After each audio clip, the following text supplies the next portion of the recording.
Salaamu calaykum. Videogeena maanta wuxuu ku saabsan yahay tirada Jarmalka sida loogu dhawaaqo.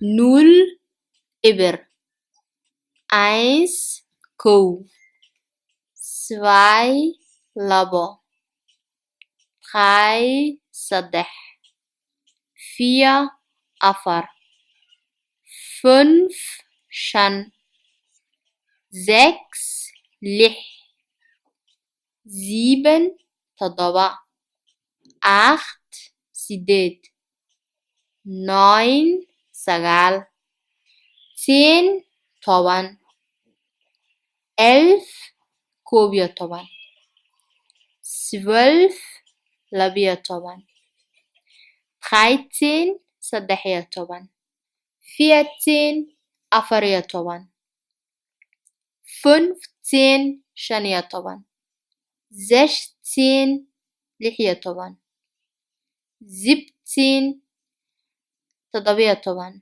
18 sideed iyo toban 19 sagaal iyo toban 20 labaatan 30 soddon 40 afartan 50 konton 60 lixdan 70 toddobaatan 80 siddeetan 90 sagaashan 100 boqol 1000 kun.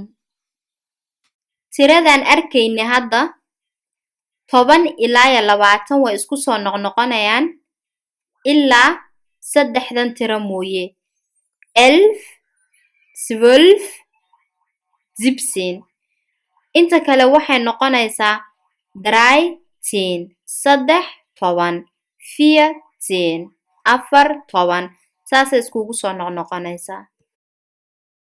Tirada 20 marka la joogo ilaa iyo 1000 waxa isku soo noqonaya tirooyinkii oo dhan sida 1 und 20 waxana u dhaxaynaya lambarka hore iyo lambarka dambe und oo ah iyo 32 labo iyo 30 sidaasay tiradu u soconaysaa. Mahadsanid. Videogan haddaad ka faa'iidaysatay kafeeltimiya ama like kuwa cusub saad ula socotidna abonniran leh.